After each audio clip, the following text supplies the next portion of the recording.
Hi ಸ್ನೇಹಿತರೆ, ಎಲ್ಲರಿಗೂ ನಮಸ್ಕಾರ. ಇವತ್ತಿನ ವಿಡಿಯೋದಲ್ಲಿ ಕೆಲವು ಒಗಟುಗಳನ್ನು ಬಿಡಿಸೋಣ.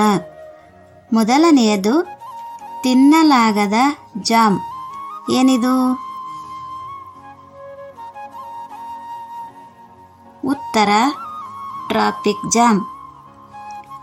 ಎರಡನೆಯದು, ಹೊಟ್ಟೆಯಲ್ಲಿ ಬೆರಳು, ತಲೆಯಲ್ಲಿ ಕಲ್ಲು.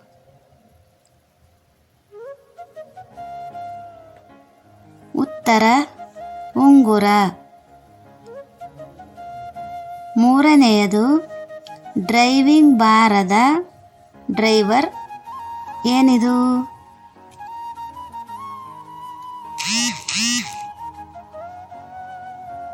ಉತ್ತರ ಸ್ಕ್ರೂ ಡ್ರೈವರ್. ನಾಲ್ಕನೆಯದು, ನಾಲಿಗೆ ಉಂಟು ಮಾತನಾಡುವುದಿಲ್ಲ, ಮುಳ್ಳುಂಟು ಪೊದೆಯಲ್ಲ. ಉತ್ತರ ಪೆನ್ನು. ಐದನೆಯದು, ಪುಟ್ಟ ಬೆಟ್ಟದಲ್ಲಿ ಚಿಕ್ಕ ಚಂದ್ರ. ಏನಿದು?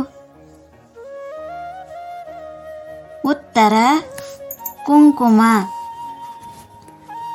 ಓಕೆ ಸ್ನೇಹಿತರೆ, ಮುಂದಿನ ವಿಡಿಯೋದಲ್ಲಿ ಭೇಟಿಯಾಗೋಣ. ಧನ್ಯವಾದಗಳು.